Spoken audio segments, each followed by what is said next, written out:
This video is part of a series of videos focusing on the character relationship moments on screen between Yaz and the 13th Doctor. If you'd like to start at the beginning, click the link in the corner. Otherwise, welcome to the next video.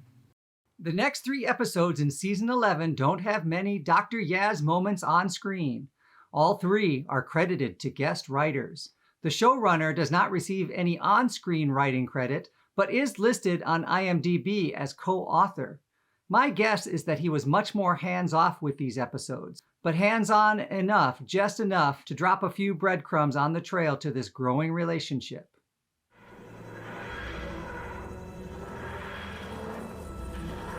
Team TARDIS discovers a distress call hidden in a delivered package in Episode 7, Kerblam. Yaz finds the hidden message, "Help me," printed on the packing slip. She continues to be the astute, observant one that never misses a clue or a detail.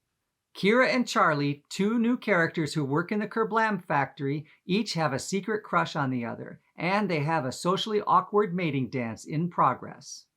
This could also be an intentional parallel to Yaz and the Doctor also being socially awkward and unable to admit their attraction to each other. But let's not make too strong a connection, or we'll see Yaz ending up the way Kira did, disintegrated by the machinations of a sociopath. I do hope the Master doesn't return to kill Yaz. The Doctor points out that Charlie's terrorist plans become complicated because... I don't care. I think you do. I think you came here with a plan, but you didn't expect to fall in love. But that's what happens. Which completely qualifies as a foreshadowing moment for Yaz and the Doctor. The end of the episode reminds the Doctor of the precarious places she puts Yaz. Doctor, can I make a request? Always. If Dan hadn't have switched scanners, it would have been me in that test room. He saved my life. She takes a moment to reflect on this, which has happened more than once this season already.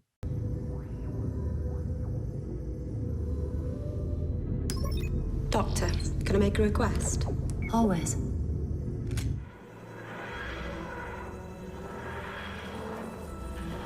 In Episode 8, The Witchfinders, the Doctor and companions quickly find themselves embroiled in a witch hunt at a forgotten village from the past.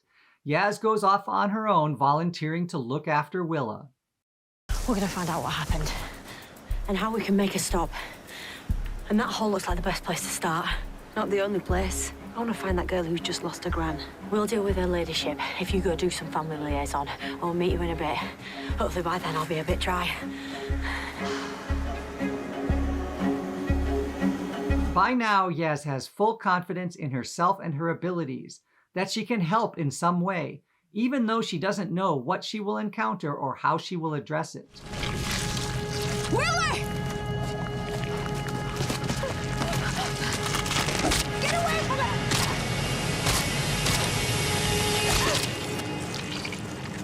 Are you all right? What's that? I don't know. She's learning to become this person because the Doctor is her role model. In a moment that never stood out to me in previous viewings, Yaz reveals a bit of her backstory and her relationship with bullies. I think I know what it is that's making you sick. I had it at my school where I'm from. When Izzy Flint turned the whole class against me. Every day I'd wake up feeling this. Dread. Fear. How did you get rid of it? I didn't. I just took it. Had the year from hell. When I say hell, I don't literally mean hell. I mean it was really awful. Yaz was bullied in school for reasons unknown, and this has contributed to her feeling like an outsider.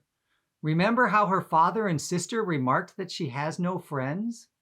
I suspect she has always been a conundrum to her family, which is why her mother pries into her life about who she might be dating in Episode 4. Now with Team TARDIS, she has 3 friends. She seems confident in solving problems, but is still challenged when it comes to getting close to people, especially the Doctor. I suspect this is why she couldn't admit her attraction to the Doctor until Dan points it out in Eve of the Daleks.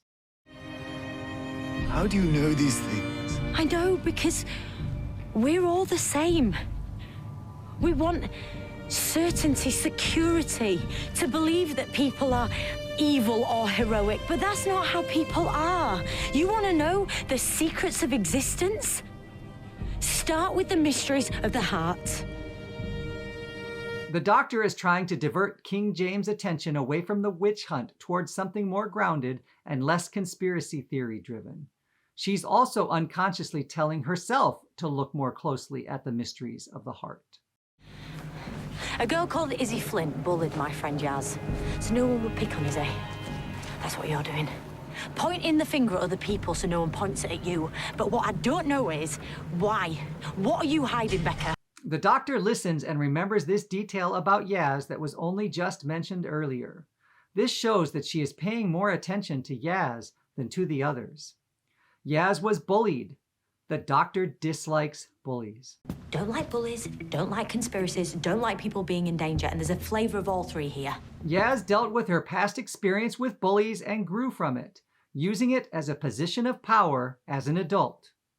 And I told myself when I got bigger, I'd stand up to the Izzy Flints of this world. I can't stand up to Becca. She'll have me tried for a witch. Seems to me like you have two choices. Run as far away from here as possible, or stick with us. We'll stand up to Becca Savage, and we'll make this place safe again. How do we do that? Ah, we! That's good, Willa! I see it feels better already. The two of them share common purpose and experience. Yaz and the Doctor both have this as foundational identity. The Doctor has always fought against bullies, even when she was the fugitive Doctor. That's it! Back up or Daddy Rhino form gets it! What are you doing? Feels like instinct against the bullies. Because you know the thing about bullies? There's always a weak spot.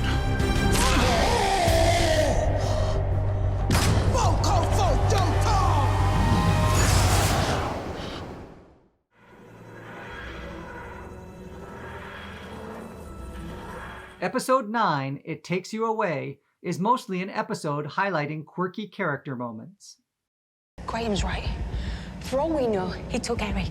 And now you want us to follow that nutter into the dark. No, I want you to follow this nutter into the dark. There's 3 of us and only 1 of him, not counting the rats. The Doctor is further embracing her quirky tendencies.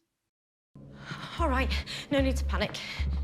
I wasn't panicking. I know, I was talking to myself.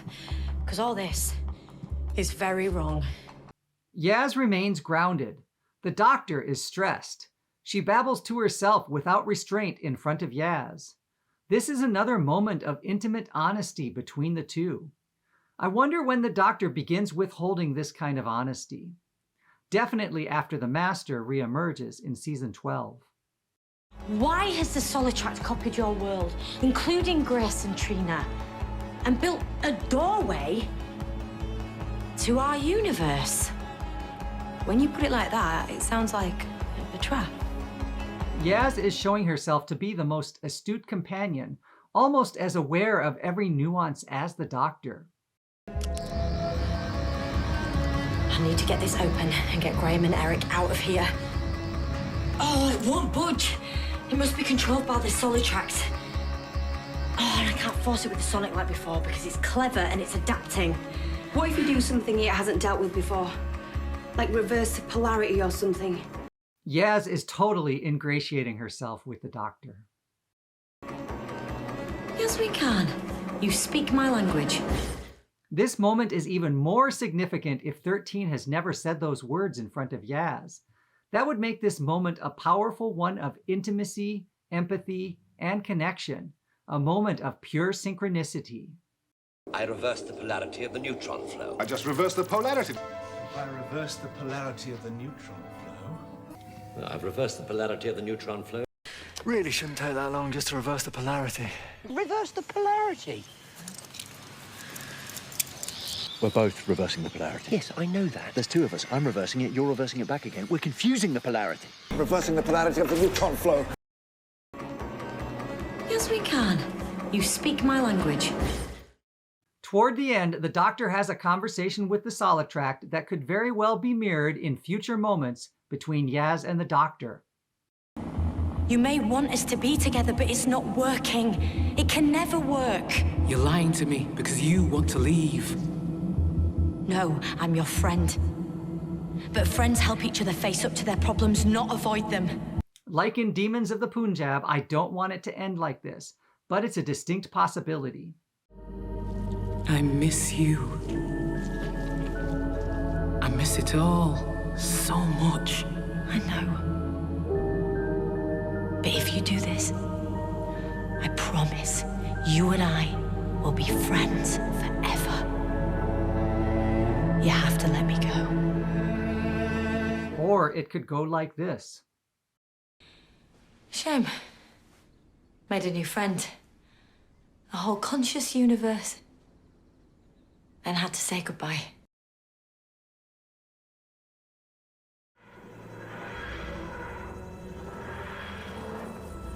That's 3 lighthearted adventures with not a lot of movement in the Yaz-Doctor relationship. There are on-screen moments of chemistry, of course, and we do have some potential relationship connecting moments and possible foreshadowing story elements through the secondary characters that point us to the future with Yaz and the Doctor.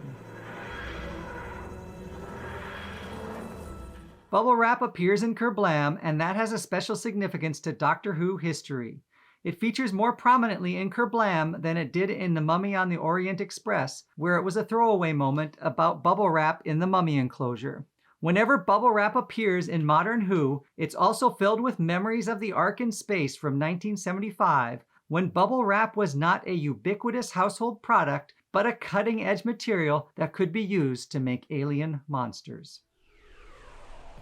I'll see you next time as we continue to parse out relationship moments between Yaz and the 13th Doctor in the following episodes. Click the link in the corner for the next video, or find links in the description to all parts of the series.